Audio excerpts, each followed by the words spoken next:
Nume sonore pe lista de start a celei de-a 5-a etape a Cupei Mondiale, Liga Europei de Vest, o ligă ce reunește totdeauna mari călăreți. Unul dintre aceștia este și francezul Michel Heccar cu Ito du Chateau.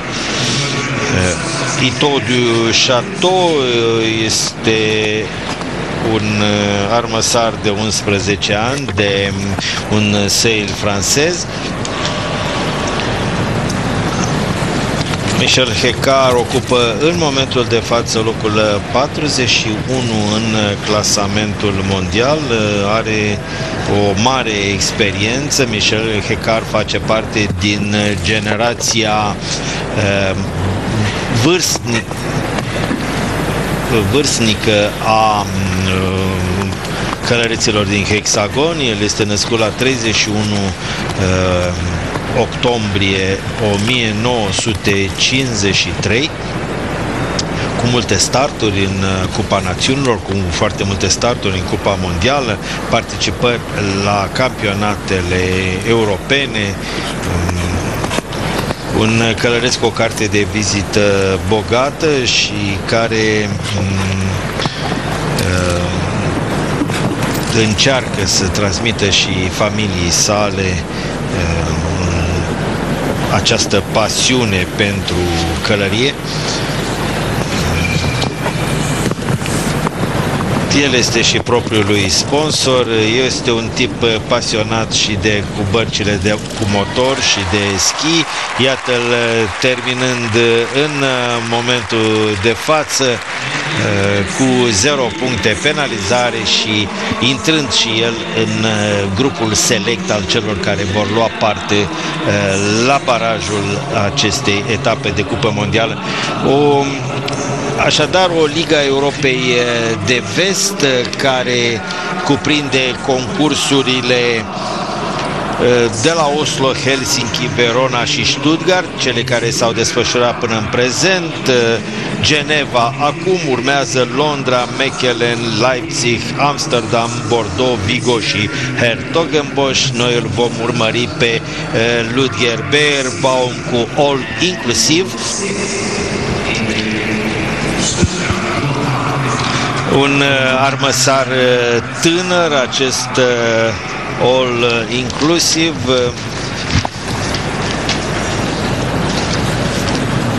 El are doar 8 ani, este un Westfalen foarte frumos ca alură.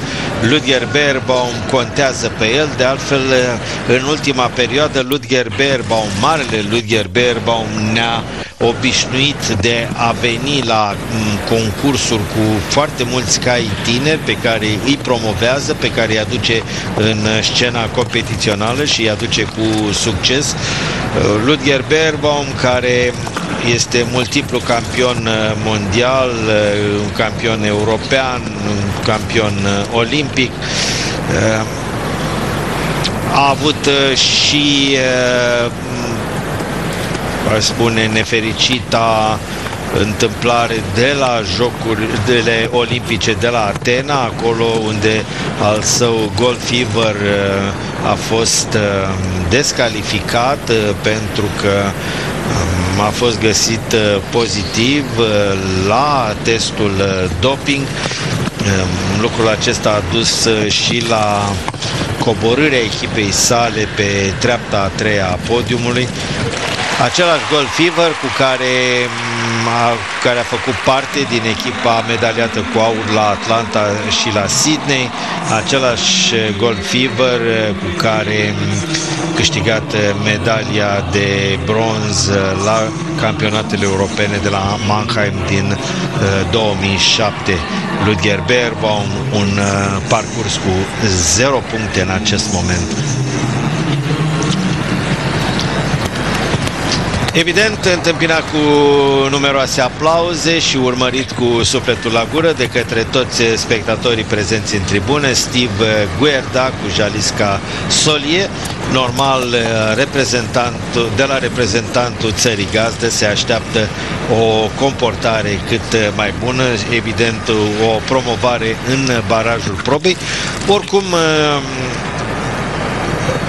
Jalisca, această iapă de 10 ani, această sei francez, are capacitatea de a face parcursul cu 0 puncte. În plus, nici Steve Guerda nu este unul dintre călăreții care nu știu ceea ce e meserie, dimpotrivă, este un călăreț cu o carte de vizită bogată, participări la campionate europene începând din 1997, la Jocurile Olimpice de la Atena.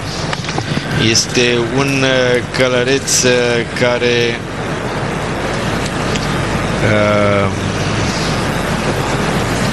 are o bogată carte de vizită.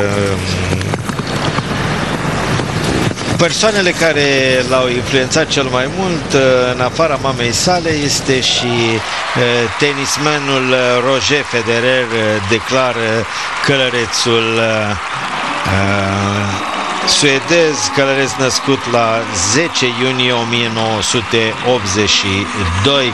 În aplauzele spectatorilor termină cu 0 puncte acest parcurs care nu este foarte dificil, poate așa cum a fost cel de la Stuttgart, dar iată pe Steve terminând cu 0 puncte, penalizare.